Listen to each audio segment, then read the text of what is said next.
Globalement, les choses se sont bien passées, dit Laurent Nunez. Et Emmanuel Macron, le président de la République, a condamné avec fermeté les violences qui ont accompagné les célébrations du Sacre parisien. Je ne veux pas qu'on s'habitue à ça, et personne n'a envie qu'on s'habitue à ça.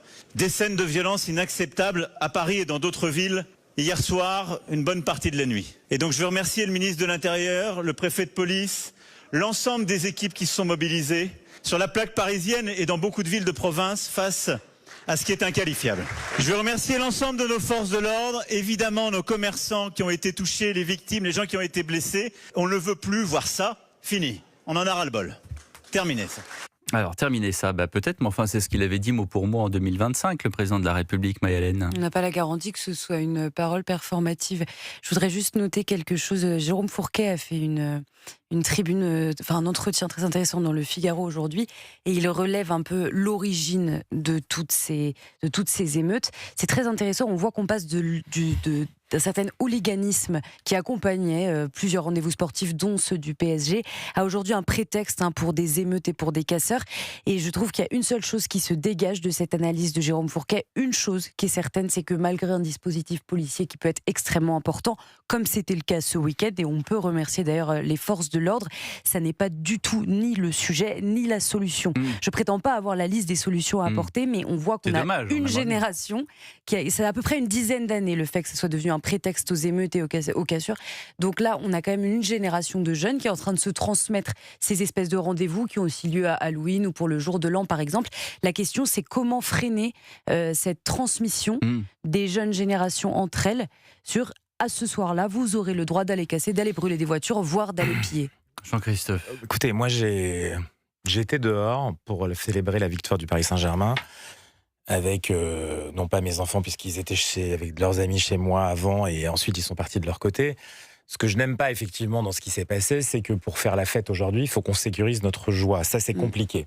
Maintenant on n'est pas les seuls. Si vous faisiez un petit voyage le même jour d'ailleurs, le lendemain, à Londres pour la célébration du titre en première ligue d'Arsenal, vous aviez à peu près un peu plus de monde d'ailleurs dans la rue et vous avez eu 6 attaques au couteau, à peu près les mêmes événements malheureusement. Et il y a eu du hooliganisme en Grande-Bretagne qui n'existe plus officiellement, il existe dans d'autres parties. En France, il n'existe plus officiellement pour bien connaître le sujet. Effectivement, ça fait à peu près 15 ans, notamment qu'une des tribunes du Parc des Princes a été interdite. Que ça suite à un match en 2013, exactement, ça n'était pas les mêmes gens. Aujourd'hui, on a affaire à quoi? Pas à la jeunesse qui transmet à l'autre jeunesse des problèmes. On a une jeunesse, une partie de cette jeunesse, et pas que la jeunesse d'ailleurs, qui vient et qui n'est pas supportrice, qui n'est pas... ils ont même peut-être pas regardé le match. Parfois ils le sont parce qu'ils ont les maillots du Paris Saint-Germain. Mais ça regarde les images. Non, moi je peux en mettre un maillot du Paris Saint-Germain. Et vous n'êtes pas supporter du Paris Saint-Germain? Vous êtes absolument pas sûr que... Et moi j'avais pas de maillot du Paris Saint-Germain. Je suis un supporter de l'Olympique de Marseille. J'avais pas de maillot de Marseille parce que pour le coup c'était plutôt risqué. Mais en fait en réalité, ce que je veux dire c'est que on connaît Jérôme Fourquet, c'est très bien, c'est sûr que c'est parfait, mais on n'a pas besoin de Jérôme Fourquet. On sait où ils sont, on sait qui ils sont, on sait où ils sont tracés, on sait comment le faire pour éventuellement les arrêter. Et là, pour le coup, on en a assez, comme le président de la République d'ailleurs. Plus jamais ça, mais après, on n'aura plus jamais ça parce qu'il sera plus l'année prochaine. Alors peut-être qu'il reviendra 5 ans plus tard, mais la réalité, c'est que on le sait.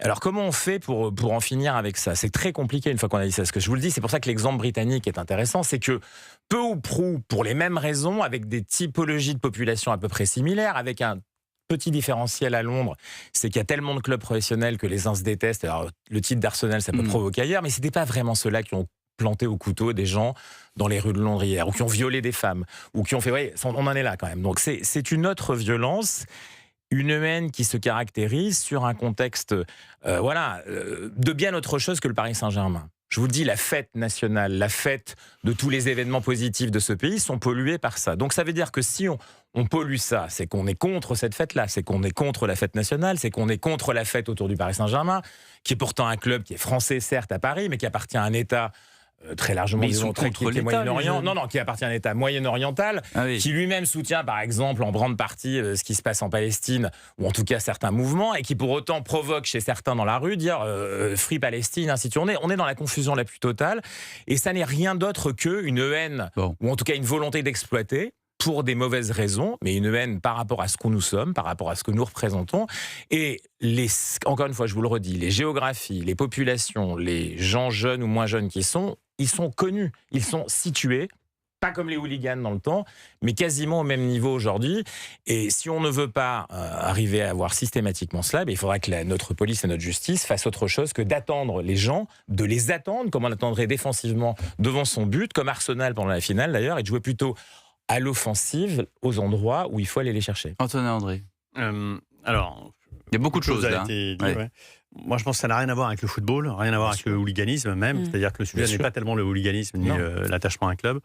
Moi, ce qui m'interpelle, et ça rejoint un peu probablement ce que dit Fourquet, c'est que le phénomène est plus important que l'année dernière, beaucoup plus important même, et il s'étend à des villes moyennes, des villes auxquelles on ne s'attendait pas forcément. Je pense à Pau, par exemple, ou à d'autres villes de province. Et je m'interroge, moi, sur le fait que ce ne soit pas révélateur, cette violence, d'une forme de frustration très forte d'une partie de la population, qui est aussi celle qui subit le déclassement, qui subit l'enclavement, qui subit le manque de mobilité. Je ne dis pas que ça explique tout, mais je me dis qu'il y a probablement aussi une frustration rentrée qui aujourd'hui n'a plus tellement de débouchés en politique, parce qu'on voit bien que les politiques, ces sujets-là, ils ne les traitent pas. Ils ne les traitent pas depuis longtemps. Depuis les Gilets jaunes, on ne peut pas dire que ce problème ait été résolu. Et je pense qu'il y a aussi une part de frustration qui s'exprime de façon. Mais c'est pas excusable, on est d'accord. Je dis pas que c'est excusable. Oui, donc, je dis pas que c'est excusable. De toute façon, ça va mieux en le disant. La violence, par définition, n'est pas excusable. Est condamnable. Et c'est pas la bonne façon de faire. Simplement, je m'interroge sur le fait que ça puisse être un carburant chez certains, cette espèce de frustration rentrée qui profite par opportunité aussi de ce genre d'événement pour... La différence avec les Gilets jaunes, c'est que vous les voyez... Non, moi je dis pas que ce sont les Gilets jaunes, c'est pas les mêmes à mon avis. Non, mais... C'est cette espèce de... On a vu les séquences où on voit ces jeunes rigoler, c'est-à-dire que ça les amuse de casser. Les Gilets jaunes, il n'y avait rien de drôle de se mettre à 5h du matin. Il y a 5h du matin aussi. Sur un... Bah oui, mais enfin bon, du coup... Non, mais je n'excuse pas, mais j'ai du mal à comprendre ce que vous dites, parce que des jeunes, par exemple, qui sont très joyeux de courir dans tout Paris, et puis après, ils se retrouvent face à une voiture et il y a quelqu'un dedans et ils castagnent la voiture et ils pètent les portes. J'ai du mal à voir qu'ils conscientisent une frustration. C'est là où je m'interroge sur qui commet ces actes. Est-ce que ce sont vraiment des supporters et des gens qui viennent faire la fête au début? Parce qu'il y a aussi des phénomènes de bandes qui, par opportunisme, lors de ces événements-là, communiquent via WhatsApp, ciblent précisément les endroits où aller. Oui, bien sûr. Bien sûr. Il y a des gens qui regardent même pas le match. Vous avez dit qu'ils sont enclavés, c'est-à-dire? Je pense qu'il y a une partie de la population qui souffre fortement d'une forme de déclassement, d'enclavement, parce qu'il n'y a plus de mobilité. Qu'est-ce que vous appelez l'enclavement? C'est ça que je ne comprends pas. C'est-à-dire des territoires où on a moins accès aux services publics, on a moins accès à la mobilité, où le pouvoir d'achat s'est érodé ces dernières années. Il y a de tout, et dans les comparutions, dans les comparutions immédiates, il y a de tout. Oui, c'est ça. Des gens qui sont il n'y a pas seulement des jeunes des quartiers. Et des gens qui ont envie, qui sont frustrés, si vous voulez, de ne pas posséder, de ne pas avoir suffisamment de... Et dans cette frustration-là, je pense, qui s'exprime de façon violente. En tout cas, je m'interroge sur notamment, je vous dis, ces villes moyennes où jusqu'ici, on n'était pas forcément... Mais comment vous expliquez que dans ce cas, il y a des voitures, moi je comprendrais la forme d'énervement, de jalousie par exemple, et on se dit on va à Place Vendôme, mais comment vous expliquez qu'il y a même des voitures dans les quartiers qui soient brûlées? Je ne vous dis pas que ça explique tout. Ouais. Je m'interroge sur une des causes qui, notamment dans les villes moyennes, en tout cas, il n'y a personne qui les freine. Il y a personne qui les freine, ces jeunes. Non mais... on a l'impression qu'on ne cible pas une... Non, il n'y a personne qui les freine. C'est ça qui est extrêmement moi, j'ai du mal à comprendre comment on peut s'étonner, parce qu'on s'y est même habitué. Regardez, les soirs de 31 décembre, on compte le nombre de voitures. Alors là, pour le coup, on a des rares pays où ça se passe comme ça. C'est-à-dire que pour le coup, ça rejoindrait ce que vous dites, parce que c'est très diffusé. C'est-à-dire que ça dépasse simplement parisien. Il n'y a pas un événement Paris-Saint-Germain. Il n'y a rien d'autre que le fait de faire la fête pour passer d'une année à l'autre. Frustration, pas frustration. Je pense que c'est devenu un sport, une activité pour certains qui, encore une fois, frustration, pas frustration. Moi, j'en ai croisé dans la rue, je vous le redis, samedi soir. Il y avait qui? À partir d'une certaine heure, ça montait. C'était pas vraiment alcoolisé, c'était pas drogué, on peut le voir. C'était, oui, des jeunes gens qui cherchent, pour certains, des cibles qui ne leur ressemblent pas, pour d'autres pas du tout. Je suis assez d'accord avec Pierre, il y avait toutes sortes de gens. C'est comme une espèce d'entraînement collectif qui fait qu'on s'attaque à un poteau, une voiture, une vitrine. Après, derrière, on voit des choses se passer comme ça. Vous avez vu le feu rouge malmené. Et il s'attaque à des gens aussi. C'est-à-dire que vous avez des petits groupes qui s'attaquent à d'autres groupes, si vous voulez. Exactement. Et on est dans Paris. Ils ont quand même pu venir dans Paris. Et moi, je parle pas du reste. J'étais pas à Pau, à Clermont-Ferrand ou ailleurs. Et il y a eu des cas un peu partout. Vous avez raison. Et ça, c'est assez nouveau. Je suis assez d'accord avec vous. Maintenant, ces gens-là, ils n'étaient pas frustrés. Je ne sais pas si vous avez vu cette petite fille, Camille, qui est allée voir le match avec son père, qui a tenté de la rassurer. Elle s'est fait gazer, elle pleurait, elle avait un éventail pour essayer d'enlever l'acrimonie dans les yeux. Et à un moment donné, donc ils repartent pour essayer de rentrer chez eux. Et là, ils tombent sur à nouveau des nouveaux tirs de mortier. Et il y a ce regard effaré de cette petite fille qui se dit qu'est-ce qui se passe, et qui avait vraiment totalement peur. Et le père qui très très intelligemment disait viens, on va se cacher un peu comme un jeu.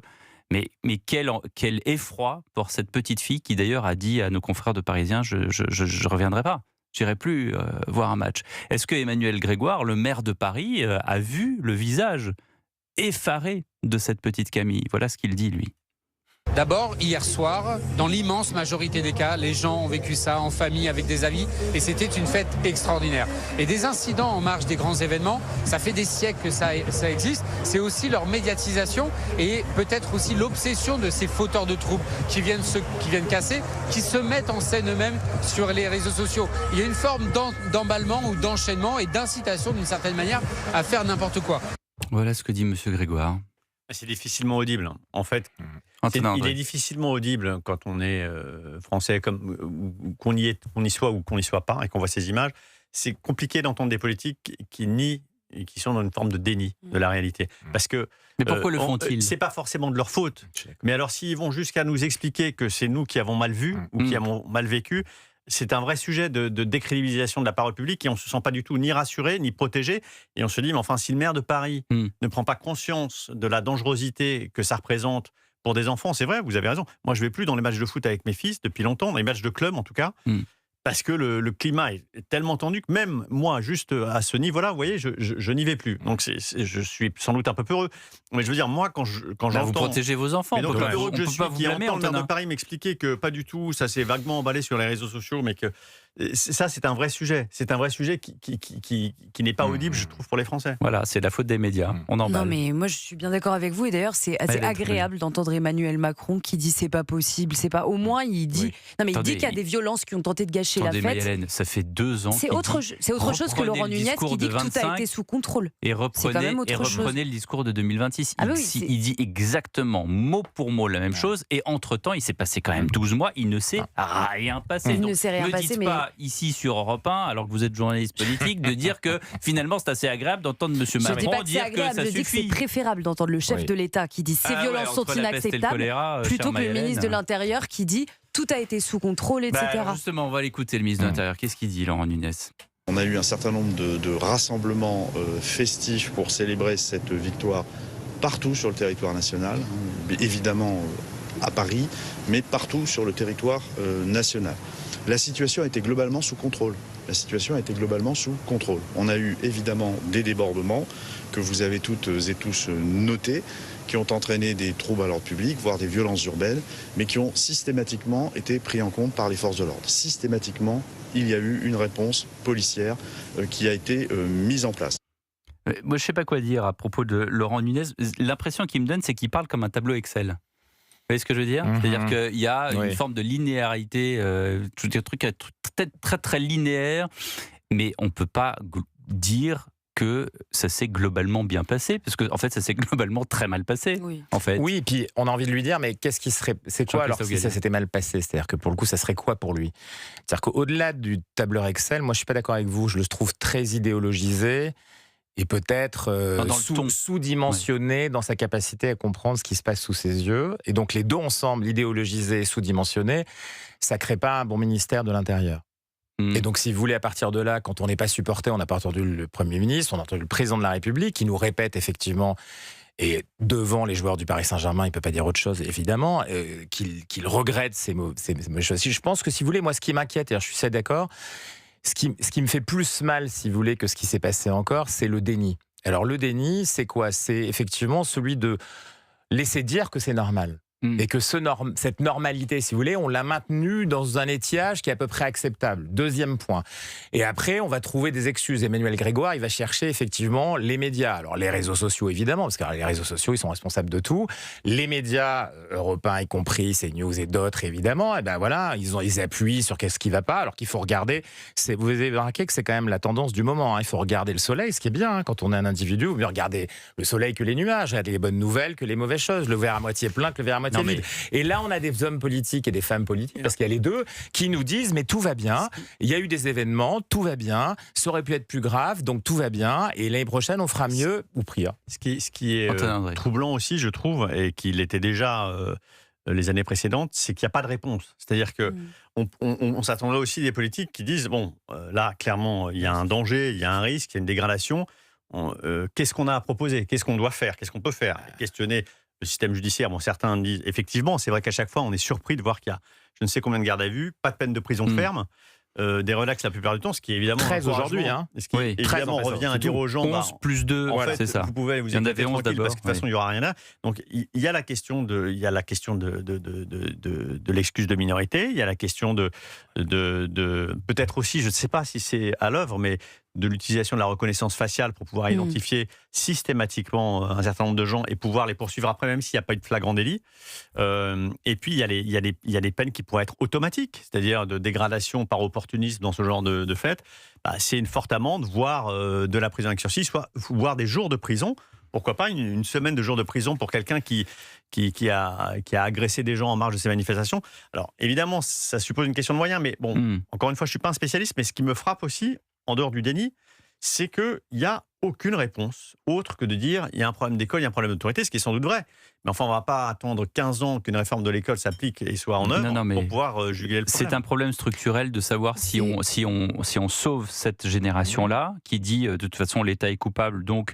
C'est ce qu'on a entendu tout à l'heure, notamment sur une chaîne d'info, qui disait, voilà, l'État est coupable, donc vaut mieux qu'on aille casser des trucs plutôt que d'aller taper des gens. Vous vous rendez compte à quel level de quoi on est? Regardez sur les chiffres d'hier, 890 interpellations, 225 gardes à vue de majeurs, on ne parle pas des mineurs. Voilà. 70 déferments ont été décidés, 13 déférés en comparution immédiate, 17 personnes convoquées pour une audience. Voilà, ce sont des chiffres colossaux. On peut pas, moi je peux pas entendre un ministre de l'Intérieur qui accessoirement a 178 personnels blessés, dont plusieurs grièvement qui se sont pris une bombe artisanale, dire non mais globalement ça s'est bien passé. Non mais c'est scandaleux déjà pour toutes les forces de l'ordre qui ont été blessées, et c'est scandaleux aussi pour les Français, parce qu'à l'origine on parle d'une rencontre sportive qui intéresse beaucoup de Français et d'autres pas du tout. Et la réalité c'est que maintenant, à chaque fois qu'il y a une rencontre importante, ça fait un pays à l'arrêt pour toute une soirée. Dans certains reportages, il y a des gens par exemple qui racontent qu'une femme appelle à l'aide parce que son mari a des problèmes respiratoires, qu'elle dit appelez les pompiers, on ne peut plus rentrer chez nous, et qu'on lui dit mais ça ne sert à rien d'appeler les pompiers ce soir, ils ne répondront pas. Donc on a un pays qui est complètement à l'arrêt au niveau du SAMU, des pompiers dans les villes, parce qu'ils sont mobilisés sur complètement autre chose, à savoir justement les mortiers d'artifice, etc. et les exactions de ceux qui vont sur le périphérique parisien. Je pense qu'il y a une incompréhension totale de la part des Français qui ne sont pas spécialement des amoureux du foot et qui se retrouvent avec un pays à l'arrêt, le temps parfois de presque 24 heures. En tout cas, Jordan Bardella a été ce matin sur BFM et lui a également pris la parole. Je dis aux Français, réveillez-vous parce que dans quelques temps, ils casseront la porte des immeubles et ils rentreront dans vos appartements. Si l'État ne reprend pas la main sur sa politique de sécurité, sur sa politique pénale et par-dessus tout sur sa politique migratoire. Parce qu'il y a évidemment un lien, madame, entre notre incapacité depuis 30 ans à maîtriser l'immigration, à assimiler des populations qui sont arrivées dans notre pays et dont beaucoup aujourd'hui sont physiquement en France, mais dont l'âme et dont le cœur est ailleurs et ne ratent jamais une occasion pour exprimer leur mépris à l'égard des institutions, leur haine de la France. Voilà ce que dit Jordan Bardella, alors qu'on a quelques informations sur les comparutions immédiates et les réquisitions qui ont été données. J'ai pas tout, mais par exemple, vous avez Ibrahima, né en août 2005, violence avec arme sans ITT lors d'une manifestation, détention d'explosifs en récidive. Il tirait des coups de mortier sur les forces de l'ordre, réquisition, 4 mois d'emprisonnement, avec mandat de dépôt, 3 000 € d'amende délictuelle, en peine complémentaire, l'interdiction d'armes pendant 3 ans et privation l'exercitation du droit de vote. Ce genre de réquisition, ça interpelle parce que finalement, c'est peu. Et puis détention d'armes, on a envie de dire, en fait, interdiction de détention d'armes. De toute façon, on peut pas détenir une arme. Donc c'est quand même assez étonnant la façon dont tout cela fonctionne. C'est-à-dire, si vous voulez, les déclarations politiques, elles disent, quand on disait la solution, on court après, comme pour les narcos, comme pour tous les sujets qui sont d'ordre intérieur et sécuritaire. On court après avec une classe politique, mais j'aimerais dire aussi, malgré tout, associée là-dedans, dans cette critique. Alors, on n'aime pas trop le faire. Oui, une partie de la police, la justice aussi, dans l'idée que ils courent après aussi la réalité. C'est-à-dire que, si vous voulez, moi, je considère qu'il y a bien sûr les politiques, la volonté politique n'y est pas, il n'y a pas de solution, on n'y pense pas, on n'a pas de verbatim sauf pour dire oui, c'est pas bien ou ça s'est pas si mal passé. Quand on écoute, si vous voulez, les déclarations politiques, Jordan Bardella, c'est très bien. Il annonce une forme apocalyptique, c'est-à-dire en gros quelque chose qui viendra la prochaine fois, ce ne sera pas moi dans la rue, ça sera chez vous. C'est au moins quelque chose qui sert d'aiguillonnage, en gros politique, on comprend bien à version électorale, mais comment faire, si vous voulez, si au niveau administratif, il n'y a pas de nouvelle doctrine, il n'y a rien qui se passe en termes de ces événements, encore une fois, on ne les découvre pas. Et on les traite comme on les traitait il y a 2, 3, 4 ans, comme on les traite tous les 31 décembre, comme on les traite à chaque fois qu'il y a une grande compétition, hormis le massif des Jeux Olympiques, où on a déplacé des populations, on a mis quasiment l'armée dans la ville, on a bloqué tous les flux. Très bien, mais ça ne peut pas se faire à chaque fois. Donc, on a d'autres questions à se poser, qui sont effectivement, vous les avez posées, culturelles, éducationnelles, migratoires, il en a parlé, Jordan Bardella. Il y a un ensemble qui aujourd'hui doit être concerné par cette affaire. Oui, mais concerné, vous pouvez prononcer des peines et puis on peut toujours dire non. Voilà, c'est exactement comme le recouvrement des contraventions. C'est-à-dire qu'à un moment donné, on peut effectivement donner le coup de pied aux fesses qui est attendu au niveau de la justice et de la répression, mais on ne sait pas si ça va suivre. Et c'est là que... Déjà, quand il y a un coup de pied aux fesses, c'est pas mal. Déjà. Oui, déjà. Parfois, déjà. Commençons par là. Sur les 800, je ne suis pas sûr qu'il y ait 800 coups de pied aux fesses.